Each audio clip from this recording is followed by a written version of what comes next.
Okay, transcending place. How to begin?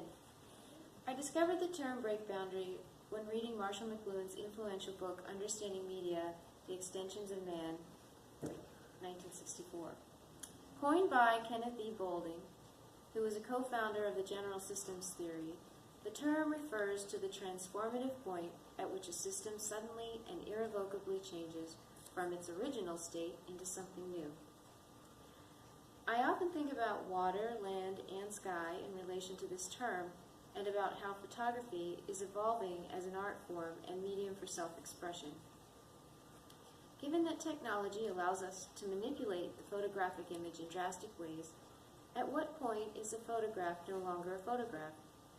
Technology allows us to change our environment as well.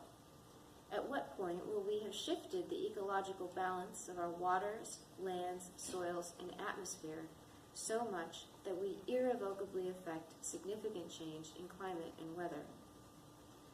How will such change affect our collective DNA and notions of the expanding universe?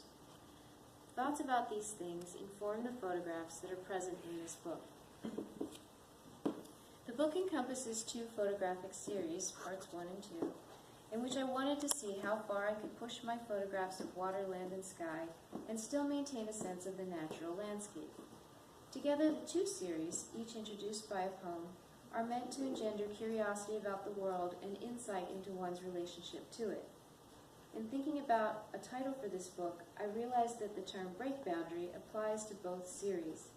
It also alludes to breaking waves and the horizon that divides land, water, and sky, as well as the point of transformation where photographs of real places become imaginary.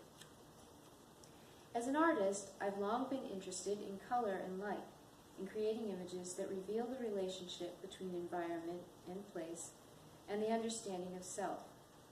In this collection of photographs, I explore my various connections to water, land, and sky. Like many others, I'm drawn to water and never tire of looking at it, whether an ocean, river, or lake, and all of the photographs in this book come from one of those water-based settings. In such places, the play and movement of sunlight and clouds create endless variations of color and form and invite quiet yet profound contemplation of what we see before us. When confronted by vast open space, I recognize how small I am in relation to the larger world and how, at the same time, I experience immensity as part of myself. Realizing this, I started to experiment with assembling, layering, and blending multiple photographic images into a single whole, into real but imagined places where the boundaries of water, land, and sky meet and shift. Unlike landscapes, where perspective often creates the illusion of depth, my waterscapes, with their seemingly still, almost flat horizon, have no single vanishing point and no defined perspective. In waterscapes, there's a flattening of 3-dimensional space and a tension between wanting instinctively to see water, land, and sky in that 3D space, but seeing them instead as flat Rothko-like bands of varied color. Seen this way, a place dissolves into a surface, and a surface becomes a mirror of the self. In part 1, which opens with my poem, The World is Water, I was interested equally in light, the transformation of energy, and our connection to water. Like water, we constantly change, affecting and reflecting our environment. In part 2, which opens with my poem, The Sky is Lemon Lime, I continued to think about human existence in relation to water, land, and sky, but color, not form, became my focus. Why? Because the world is colored by our perceptions of it. The world can be what we make it. In the second series, I was thus able to connect the tops of trees that border lakes to brush strokes and washes of watercolor on paper. As the images repeated, multiplied, and shifted, new patterns, colors, and waterscapes were created. As I further pushed the latent color of the images in this second series, I started to think more about how time and environment change us. Change is often imperceptible. As with subtle shifts in color and light, we register minute by minute the passage of time, and our lives shift in response to the environments and places we experience and create. Our reality is colored by circumstances, and our identities are fluid, not fixed.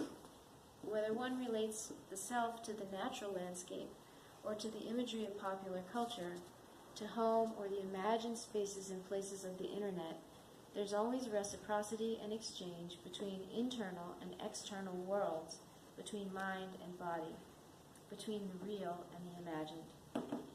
The world can look very different from one day, 1 hour to the next. The transformation of place in Part 2, for example, celebrates with exuberant color the freedom one experiences when perception, circumstance, and emotion shift to reveal new wonder, new beginnings. When I was young, I read Lives of a Cell, Notes of a Biology Watcher, in which Lewis Thomas examines the symbiotic relationship between various organisms and leaves us with the idea that the Earth and its inhabitants function like a single cell.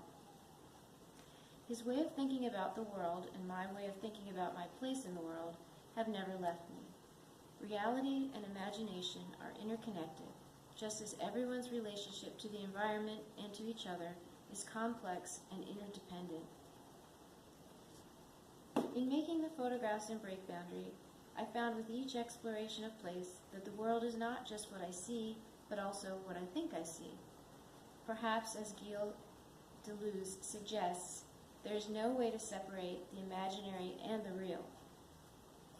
Like the break of an ocean wave on a beach, the boundary between the real and the imagined is endlessly redrawn in the ever-changing high water mark left in the sand, just as the calm surface of a lake or river ripples in response to the wind, reflecting new possibilities and hinting at the profound depths below.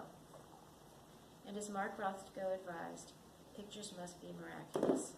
Welcome to our world.